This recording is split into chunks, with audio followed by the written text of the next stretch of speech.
Be sure to check out the amazing merch we have on Teespring at P.O.T.N Official Store. Link provided in the description. Yeah, you know. It's your boy. Yeah. Alright, listen. I started out on the pavement. Bet you thought I wouldn't make it. Wondering why you ain't did it? Cause you only working that day shift. Yeah, success is contagious. We're winners on regular basis. A lot of y'all getting mad, huh? Like how we do it from the basement. I ain't been getting no sleep. Lately I'm playing for keeps.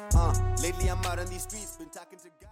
And welcome back to another episode of the P.O.T.N Podcast, a podcast dedicated to all people and motivating all of you listeners to go that one step further in your lives. I am your host, Takura, and today I'm joined by a very special individual. She hails all the way from Italy, a pioneering food scientist and also very enthusiastic fitness professional. I'd like to introduce you all to Angelica. Angelica, thank you for joining me today. Hello, hi for having me.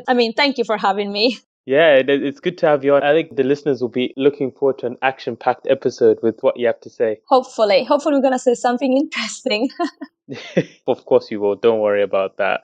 So we'll jump straight into it. Can you tell our listeners, a bit about yourself, where you're from, what you're currently doing and what you get up to in your free time? Yeah, sure. Well, I'm from Italy originally, but I moved out from my hometown at the age of 19. So that was like nearly 7 years ago. The first time I actually left Italy, I went to Australia. I've been traveling there for a year. It was a lot of fun. And then I met someone there and he was English. So I decided to move to the UK. It didn't go well between us, but I decided to stay here. Now I'm studying my master's after I've done the undergraduate at University in food science and nutrition. Now I'm doing my master's in food biotechnology. And in my free time, I really, really love going to the gym. That's all I do really, just work and gym. Fair enough. I could say a gym would be a good outlet for all the effort you put in at work. It's a good way to cool down and serve as an outlet for you, isn't it? Yes, definitely. Yeah, what were you going to say? I heard you I wasn't going to say anything. Do you want to add something? No. I thought you were going to add something. No. Right, so, we'll move on to the next one. And obviously, this question is more personalized, gets the meat on the bone. But, can you tell our listeners, what you're passionate about and what you love most about it? Right, what I love is I'm really passionate about fitness and everything that evolved around a healthy lifestyle. This is because, as we've been talking prior to this interview and I told you about, I didn't have a really good relationship with my body nor my nutrition. I used to see food as an enemy, and now I'm really passionate about it because not only found out that it's definitely not the enemy, but it's something that we need to nourish ourselves and feel much happier about ourselves and work hard in life, because we need the fuel to work hard in life and achieve our goals. So I'm really passionate about nutrition and healthy lifestyles in general, no matter what your diet regimen is, as long as it's, as I like to define it, like high quality diet. So yeah, I'm really passionate about healthy lifestyles and being active. I think it's really important, especially nowadays, that they're feeding us with so much unnatural foods, I'd like to call them. So yeah, that's what I'm most passionate about. Absolutely. It's interesting you say that, because I think for me, I've been somebody who's been in and out of the gym, not proud of it, but I've had periods where I go to the gym and then I stop and then I go back and then I stop. But the thing that stops me is the injury side of things. It's one of those, when you talked about diet, and obviously everyone's diet is different because of our bodies all, respond differently to foods. Yes. And I think it's also I'm trying to, and also trying to get to a place where I'm having consistent meals as well. Because sometimes, as a uni student, and sometimes you forget and you say, oh, there's nothing wrong with skipping a meal here and there, Definitely. As long as, you make up for the nutrients, it shouldn't be an issue. It's everyone's problems having a busy lifestyle, especially nowadays. Everyone's constantly on the move. That's why I think it's important to nourish yourself, because we got so much going on nowadays and we do need that fuel to keep up on things. We're constantly moving, we're constantly doing things, and skipping one meal is not going to make you, I don't know, lose 10 kilos of muscles overnight. That's not going to happen. You know, it can happen as long as you make up for the nutrients in the next meal. That's going to be fine. Exactly. And I know you alluded to you're passionate about fitness and you've got some diet. Do you have any like diet plans that you have? No, because of like the issues I had with my nutrition in the past, being over obsessed over the amount of calories I was consuming, I don't currently follow like a strict calorie regimen. I eat lightly processed foods and a lot of protein shakes, which it's quite processed, but I mean, it's just protein isolate, so it's all right. But I simply follow like a very simple diet. So there is not much like, you know, cooking skills involved. It's just like, I don't know, a grilled chicken breast or a steamed broccoli, really. It's like very simple. And I think when things are simple, that's easier also to maintain. Because if you do like a restaurant style meal every day, just to try and have something healthy, then you're not going to have the time every day to do that. So I think the key is like just to keep it simple ingredients, simple, you know, cooking styles and stuff. And that should be enough to keep up. I don't count calories, as I said. I don't think there's anything wrong in that, but for me it's a trigger, so I'd rather not to. Besides eating healthy, like I don't really follow strict diet regimen, and this has shown me that the less strict you are, the better you feel. It's hard to explain, but even if you have like one chocolate, you don't feel bad because you go like a whole food diet most of the time, so you feel great regardless. Yeah, having a strict diet sometimes it can trigger some thoughts that they're not really healthy for your mind, I think. So no, I don't follow any strict diet at the moment. I'm sorry, I keep talking, but yeah. No, it's fine. This is the platform for you to say as much as you want to. And, I think, adding on to what you said, I think it's very, very true that we shouldn't, punish ourselves for having something, a good treat to have. Let's say not trying to keep a strict regimen, because in those periods, you're setting yourself up for a lot of negative responses in a way, because if you eat a chocolate bar, you're going to feel bad about it. And that's the last thing you want to do. You want to feel good about everything you eat.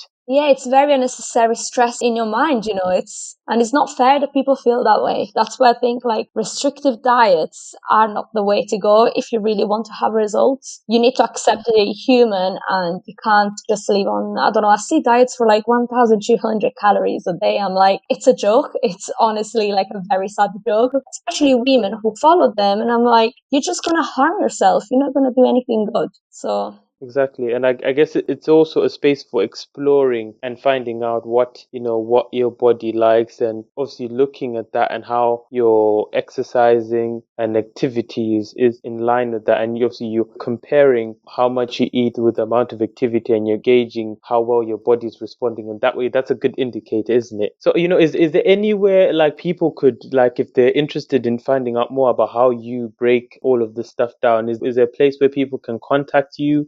Well, I'm currently running a business page on Instagram, which is called P.O.T.N Smart, and that's my business profile mainly for my company. At the moment, the website is not running because we're going through rebranding, but we can be contacted on our Instagram page easily, simply like drop a DM. We're really enthusiastic about nutrition and eating well. So we'll be more than happy to receive any DM with any inquiry. So if anyone wants to like talk to us or talk to me, just drop a DM on our Instagram page. Absolutely. And just for the listeners again, could you say it one more time? It's feet and then lower score, eat smart. So it should be coming up if like feet is spelled FEAT, which stands for like fit eating. I had some comments yesterday saying, "Oh, is that about feet?" And I was like, "No, it's fit." But yeah, it's okay. Yeah, that is interesting. So easy to get confused with things. But, thank you for sharing that. And I'm pretty sure our listeners will have a look and definitely drop you a DM asking you more about that. That will be great. Yeah, exactly. It's a good way for you to continue pushing on and excelling in what you're doing as well. So happy to help out. So I guess we'll move on to the next one. And, I want to ask, who would you say has inspired you and made a positive impact on you? I believe my mother, because she's been a single mother for like many years, and she was running her own business as well, raising 2 children. And I think she definitely inspired me in like being strong. And if you can't be strong, at least try to be. Worst case scenario, you just, gonna fail and then try again. But she's definitely the person who inspired me in many stages of my life, really, because I was about to drop out from school back home. And she's the one who actually pushed me to keep going. And I never believed I could achieve a degree. And then a few years after I tried and to drop out of school, I've actually got a first class degree. So if it wasn't for her, I don't know, I don't think that would have ever happened. I would say my mom is definitely one of the people who really did motivate me and keep going. So that's amazing, Shout out to your mom, Thank you. being the pillar of strength for you and for what you've achieved. And, so happy you've stuck to your guns and you've powered through. And, at the end, you've got your rewards as well. So that's really, really good. Yes, I'm so thankful for that. I still remember her saying, please get your diploma, which in Italy is the equivalent to A-levels here in the UK. So what allows you to go to university. And I remember saying to her, I don't want to go to university, so I'm not going to do it because it's pointless. I'm not going to waste 3 years of my life. And she was like, you never know in life, you can change your mind. And if you don't have these piece of documents saying your grades and stuff, you're not going to be able to go to university. And I was like, okay, I'll do it for you then. And then 3 years later, I found myself applying for uni. Thanks to my mom. Exactly, and it's helped you as well because you built up the confidence there. And like you said, ultimately it led you to apply for uni. And obviously look at you now, studying a master's, living life as well, isn't it? Yeah, uni life, which is the... Yeah. Oh, yeah. Very true. Yeah. I hated the university great. I think, if you got a passion for something, you should just go for it. But so many people say, oh, university is good for nothing. It's not true. It helps you to go through so many things, even in life, It also teaches you what perseverance is and ambition, and you create a huge network around you through university. That's how actually we met, didn't we? So university is amazing for your future. Yeah, exactly. And the networking piece, it helps, meeting new people because you never know where that might lead you. And it's an exciting prospect, isn't it? Definitely. So, we'll move on as well. What experience would you say you've gone through, right, that's shown you that positivity still exists in the world and in people? Oh, this is a tough one. So back to the days when I got to the UK, I arrived to the UK with £200 in my pocket. And I had some gold I took from home. It was my own gold, so I hope no one's going to think I stole gold from, I don't know, my parent. It was actually my gold, because for baptism and stuff like that, you receive gold when you're a child back home. So I remember not having much money. So I was like, before I left, I was like, you know what, I'm going to grab the gold just in case I need to sell it. And luckily I did, because I stayed at my ex-boyfriend's house for a week and then he left to go back to Australia, and I was stuck in the country here in the UK. I didn't have any money besides the £200 and obviously the gold I brought with me. It was a time where I wasn't really talking much with my parents, mainly because I was a bit of a rebel child. So I really didn't know what to do. I had no one and I didn't have much money with me. So I remember going and sell the gold, and then I was sleeping in this motel and I was looking for houses. And very much I still didn't have a job because it was literally the day after my ex-boyfriend left and dropped me off at the motel. So I had nothing. And I remember that motel was around I think it was £40 per night. So it's not expensive, but if you got a £200 budget, it's a lot of money. So I remember looking for houses, and I found this shared house. I went there for an appointment, and I've been very honest with the guy. I said, listen, I don't have a job. I am really willing to work. And as soon as I'm looking for a job at the moment as well. So I would be very happy if you can, give me the room, I'll pay the rent for this month, whatever. And then don't worry about the rest of the rents because I'm going to find a job. And then he said, I don't know, because, I need to talk to the other girl. And he was the living landlord. So obviously he was the one who needed the money because he was the landlord as well. And then I left the house. I didn't have a very positive feeling. I was like, oh, I don't have a job. No one's going to give me a room. Then he calls me back and he said to me, I still remember, and he said, listen,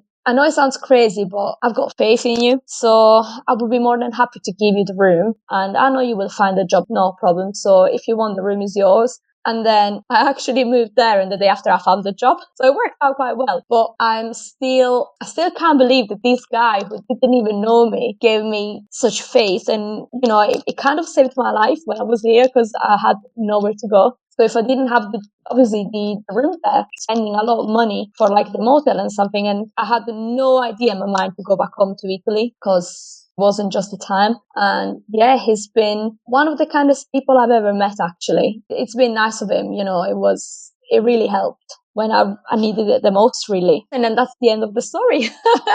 Ah, right.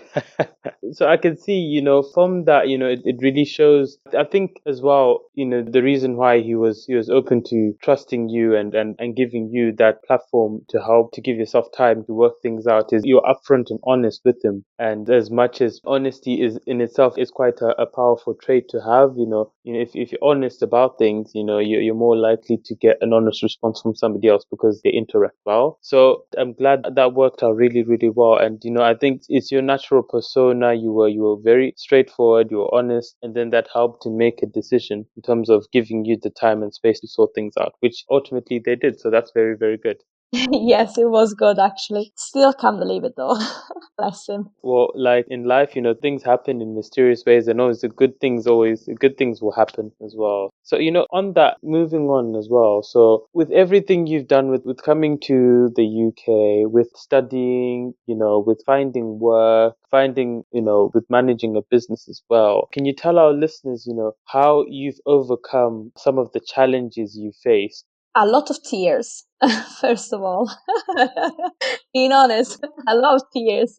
Someday you just feel like you can't keep going. I think when you have a challenge, you always need to be focused on your end goal. You must have something you really care about. For instance, because I'm not really good at explaining, so if I give like a real example. So my goal is, for instance, spending more time with my family. I've been away from home for like 7 years, and although now I've got like my house, my job, and my business here, I really miss home, and I would love eventually to move back there. There is no chance at the moment because of the economy situation in Italy. So my goal with my business is generating enough income for me to spend more time back home in Italy, even if it's like 2-3 months a year, but it would be more than like 2 weeks a year. So every time I am upset or I feel like I can't make it and I'm about to give up, I try and remind myself what my goal is. And my goal is to be able to spend more time with my family because I spent 7 years away from them. And as soon as I think about that, I'm like, right, let's get back in track. Let's see what I need to do to, like better, improve, or, overcome the challenge. So I think having an end goal, which is something you really care about, is what helps people to overcome any challenge. Then it depends. Obviously, there's other challenges that they're like completely out of your control. I'm talking about challenges that are in your control. So yeah, just like keep being focused on your end goal.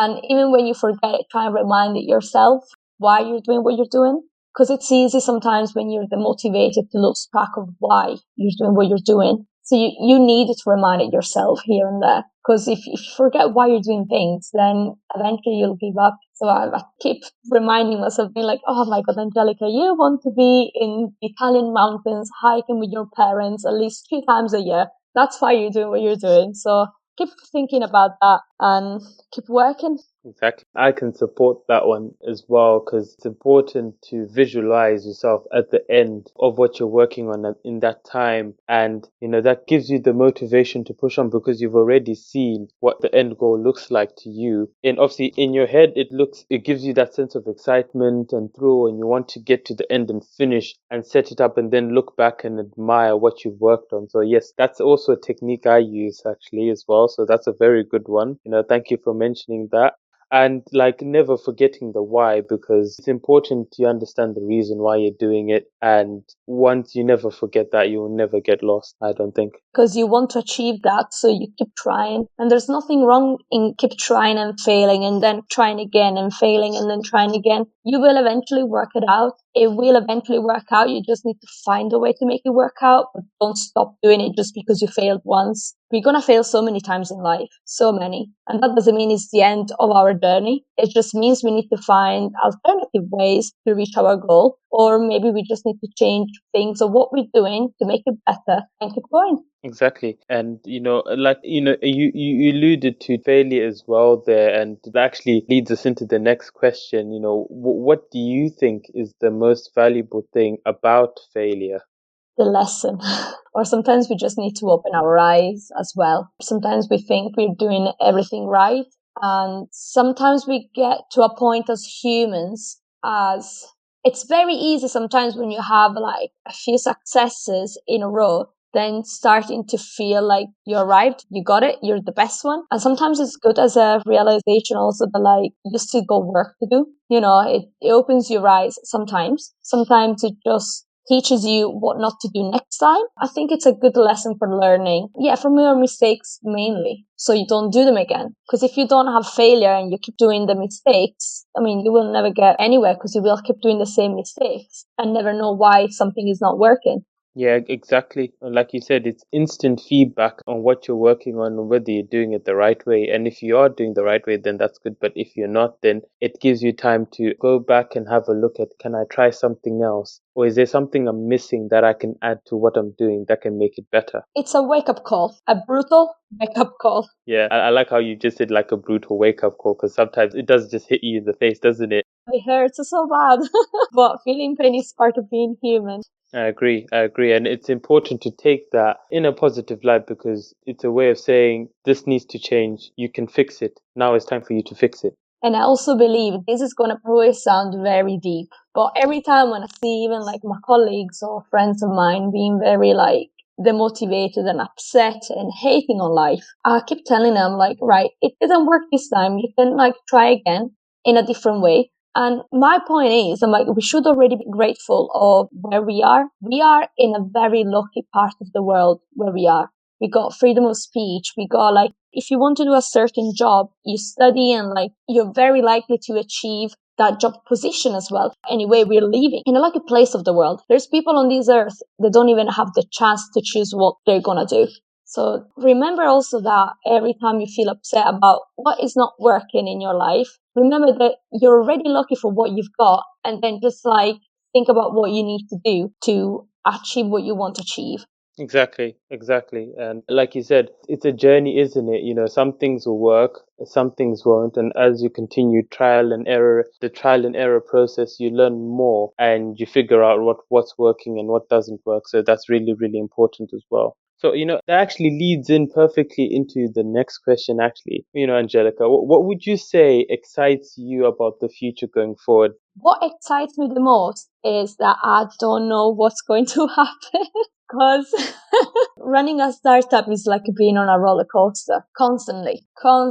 You get high and then you're going down and then you're up there again and then you're going down again. And it's actually thrilling and it's exciting. And as I said, what excites me the most about the future is like not knowing what's coming. Because I know my end goal, but you don't know what's going to happen. No one can predict the future. And the unknown, I think it is exciting. New challenges, new things coming up, new people you're meeting. You don't know. I mean, you might meet a person tomorrow who changes your life completely. You never know. Yeah, exactly. And there's always that sense of optimism that comes with it. I like how you alluded to the roller coaster, because I mentioned it in the debut episode of this podcast about life being a roller coaster, but a roller coaster ride in which you should enjoy, because obviously there's ups and downs, but in both moments you're learning and you're getting better from the highs and the lows. I think you may have seen a video of two marbles being navigated down two different slopes. So one slope had a lot of ups and downs, right? A lot of curves. And then the other one was quite flat.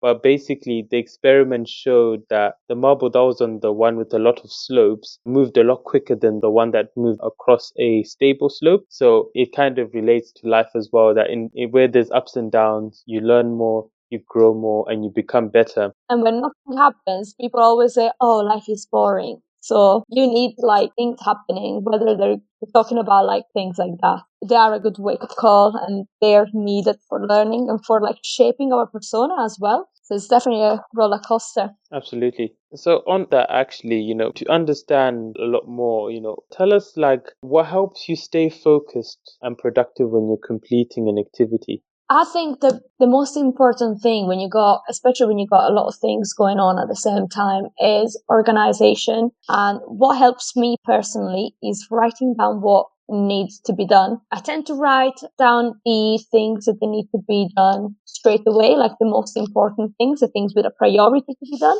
And then I put down in the list other things that need to be done by the end of the day or by the end of the week or by the end of the month, and then work towards them, like break them down and what needs to be done for that task to get it completed by the end of the week, for instance. So the way I do is like mind mapping my work to get it done, like to get a flow in my work and get it done on time and not feel stressed either. Because when you've got too many things going on and you don't break them down into smaller tasks, your own deadlines, it's easy to start getting anxious and feeling like hopeless and that you got too many things to do and like, just feeling overwhelmed. So I think organization of your work, one of the key things to keep up with your work and like, keep organized and get your work done in an efficient manner. Exactly. Yeah, because you can visually see what you're working on. And, with the writing things down, like you said, it gives you a sense of accomplishment when you get to scribble it out, doesn't it? Like you say, yes. Yes, it does. Get the list smaller and smaller. Being like, oh, I'm very productive. Exactly. I'm not procrastinating today. That's true. And as well, like it helps, build up your confidence because you look at, okay, I managed to do this much in a day. You become more confident and say, actually, I want to try a bit more and more and more. And then you end up becoming, Yes. an enthusiastic person who always wants to do things. And then because you now have the confidence to do it and you can do it and you're building up slowly. Yeah, definitely. So I know you alluded to stress a bit earlier. I'm pretty curious, and I'm pretty sure our listeners are also curious to know like how you handle stress when you get into stressful situations. I do it in a very bad way. I hide. Right? What I realized with myself is when I'm stressed, if I let it get out of me in my actions, then I automatically get more stressed myself. So a way to keep cool and like don't let the stress get over is actually like try and like calm myself, like my inner self, not showing outside that I'm stressed. So I'm still stressed, but not any more than I would be if I was actually allowing stress to take over. I realized it worked. The first time in my life was when I got my driver's license. Oh my gosh, I was so scared. I didn't even tell my parents I had the test that day because I was like, oh, if I don't pass it, I'm going to be so ashamed. I'm not going to tell them. So I just told them, oh, I need to go out today. And I went there, I remember waiting for my turn. And I remember having bad stomach pain. I was like, oh, I was suffering so bad, but outside you couldn't even tell. It looked like I was so chilled, which I wasn't. And I passed, by the way. Yeah, try and hide it. And I realized it actually worked. I was like, oh my gosh, this is actually working. Because I'm trying not to get too stressed. There was a girl there with me, and she was just like letting her words come out of her mouth. She was like very stressed, and she kept moving, like, in a very stressy way, when you keep moving and like moving your legs and stuff like that. And I was like trying to stay still and like think like, oh, there's worse things happening in life. This is like not the worst thing that could happen. Even if I don't pass, it's not the worst thing. I'm just going to try and keep it cool. And it actually worked. It didn't like get me too stressed over it. I mean, I was stressed, but if I let my emotions to take over, it would have been worse. Because the more you give way to stress, the more stressed you're going to be. That's a fact. If you let stress get over you and stuff, it's just going to take over. So try and be chill, just stay cool. Think like, oh, there's worse things happening in life, and that should help. Some people say, well, imagine everyone being naked, but I don't think that works. I just can't picture people in their underwear. I just can't. It's too hard for me. I'm not a very artistic person, so it's too difficult for me. I just try and keep chill. Yeah. I guess it's also a good icebreaker as well because you may be nervous, but you think of something memorable or funny in that scenario, and it helps you calm down a bit because you found solace in something you found comforting and funny before. So it's a good way to manage stress as well. It's quite a unique one because I've never actually thought of that. I think I should try. I'll definitely give it a try. I said, just yes, you can control your stress if you really try. Don't let all the stressy movements come out, or like even the way you talk. If you try and control that, usually when people are stressed, they tend to speak very fast and maybe a bit louder or something. If you try and control even the way you speak and stuff, it's something you can actually control. And that's what I've learned over time. If you don't let it come out, it should mitigate the effect of the stress. Yeah, no, I understand that. And it helps, minimize it. And once you get into the activity you're doing, it becomes, second nature and, you begin to enjoy it. Yes, that's true. So, on that, actually, I'm curious to know what would you say your strongest qualities are, and which one of those would you like to, teach somebody who is interested in learning from you?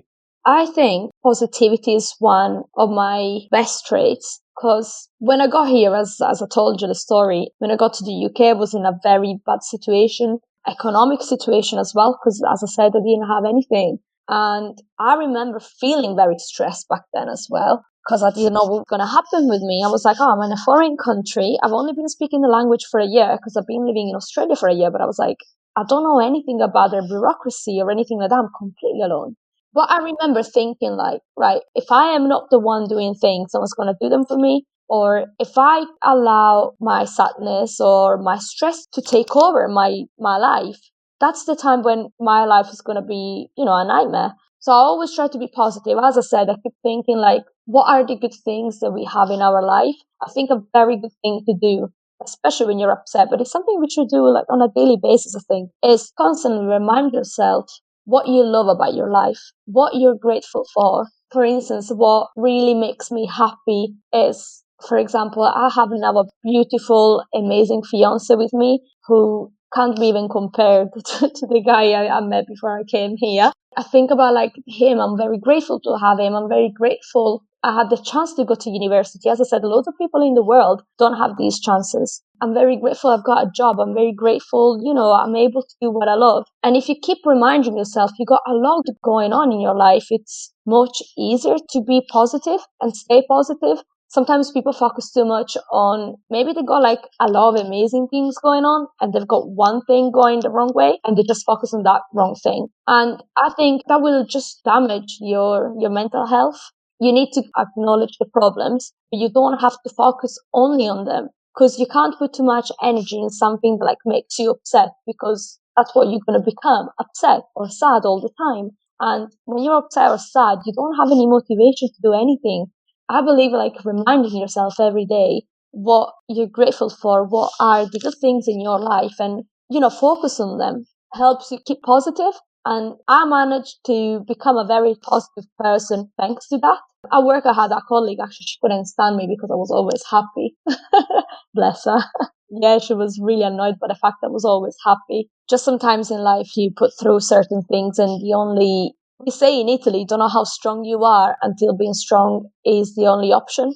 That's a very good saying. I think on that, you've captured a lot of things, and it's important that people stick to, what makes them happy and gives them solace, and thus they can use that as a pillar to help them get through difficult times as well, which is like, I like to say positivity is the key to productivity because you know what you're good at, you can use that and you can, help that build your momentum. And, it's one of the values of P.O.T.N. So, you have ultimately encompassed one. I think you encompass all the values holistically. Probably before today you didn't really realize, but I think you are a prime example of P.O.T.N. And also I'm glad I've got you onto the podcast because you've encompassed one of the values and you use it proactively. So that's amazing. I'm very happy to be here today too. Right. So on that, with the skills you've learned and everything you've gone through, would you say there's anything new you're looking to learn? Patience. Yes, no, I've actually like improved my patience. I used to be much more impatient. I'm one of those people who, when I work hard, I'm like, right, I want to see the results now. I want to see the results come like straight away. So I keep working. It's not that I don't. I am quite impatient. As I said, I've mitigated my impatience a lot.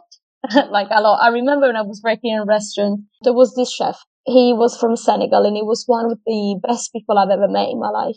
He's the one who taught me patience.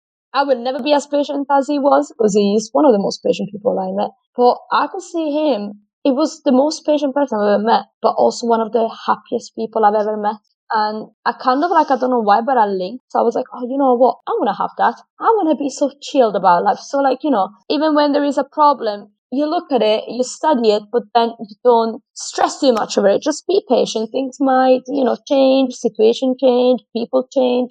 But Honestly, if it wasn't for him, I think I would still be like very impatient. So I need to thank him for that. But I still need to improve on my patience. Definitely that's one of them.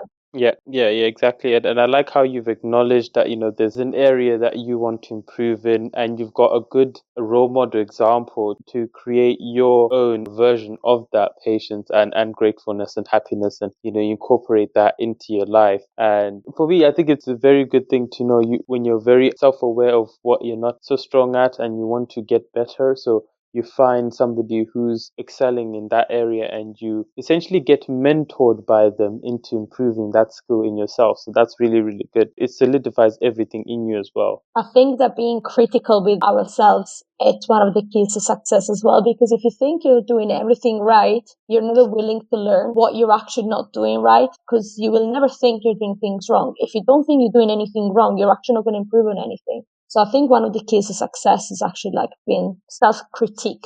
You need to acknowledge your flaws and work on them. Exactly. And I think you alluded to this a bit earlier as well, and not procrastinate on them, because I think procrastination is what builds up the critiqueness a lot more. But if you've identified something, you've worked out a way of how to improve it, you've reached out to people who would be stronger in that area, and you're starting to work on it, you feel a lot better about yourself, and you're not building up a lot more stress on you, and the confidence will be growing instead of diminishing. So it's that thing as well. So yes, that's true. So, in closing, what inspiring words would you like to tell all of the people listening in to your episode today who are looking to improve themselves? Be positive, because everyone deserves to be positive in life. It actually helps you to see the world in a completely different way if you're positive. So be positive, keep working. Results are going to arrive if you're patient and you keep working, and don't give up.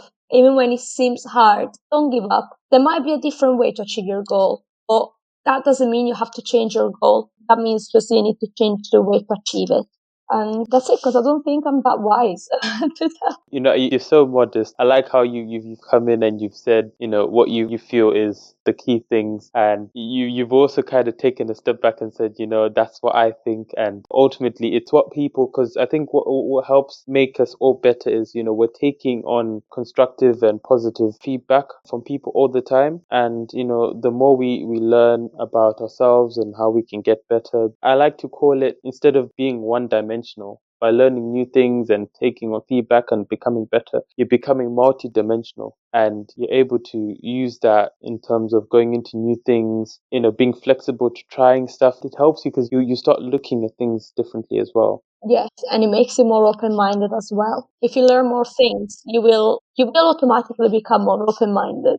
Exactly. You've hit the nail on the head right there with that. So, well, that's all for today. We've actually reached the end of today's episode of the P.O.T.N Podcast. I'd like to thank everyone for listening in and reaching the end of the show. I'd like to thank my wonderful guest, Angelica, for coming onto the show. Thank you for joining, Angelica. Well, thank you for inviting me. It's been really, really nice. It's been really a pleasure to be here. It's my first podcast and I really enjoyed it. You were right. I was a bit worried, but you were right. It's been very nice. I was worried I was going to say something stupid, which I probably did. But thank you for having me. I'm pretty sure, you did really, really well. Like you said, it's a new experience. You're learning. And it's that sense that now that you've experienced one thing, you're going to become better, and this could ultimately lead to other things as well. Yes, it's been amazing. Hopefully, I'm going to have my own podcast. I will ask you to come and be my guest. Absolutely. I'm happy to join on and support it. And, going back to when you mentioned about your business, be sure to check out Angelica's business. It's feet_eat smart. So that's FEAT_eat smart. And that's on Instagram. Like she said, the website's under construction. So you might have to wait a little while until the website is ready. We're going through rebranding, actually. So the website is there. We just have to take it down for rebranding. All right. Okay. Obviously, it's not working at the moment, but it will again. Hopefully, it's going to be up and running soon again. That's all right. I mean, I'm pretty sure the listeners will be eagerly waiting to check it out once it is ready and you make an announcement. I will. Make sure you subscribe to the podcast on Apple, Spotify, Google Podcasts, as well as YouTube. Thank you all for listening. Till next time, be well and take care. I'm here to answer your question. And your question was if I still like you. Pick up the phone, show me if it's real. Pick up the phone, show me if it's real. Yeah. Pick up the phone, show me if it's real. Pick up the phone. In case you never got the memo, I don't want the real thing, I just want a demo. I'm known to drop, cause right when the thing that's special. I'm clumsy, on purpose. You worth it if you give brains to my dumb D. And let your tongue speak, no four-letter words, please. Except for fuck, cause all love has done is hurt me. And I ain't playing the victim, I just don't want you to be one. Cause I know how this shit ends, I've seen it before, this a rerun, you see. Love ran out on the last chick, it all burned out like a matchstick. It's tragic, and I wish we never happened. If she wasn't such a joker with my heart, I'd probably be a better Batman to you. But Bruce Wayne needs saving, and none of y'all can do it. So I'ma take the blame and dump it all on Cupid. Music by 3T.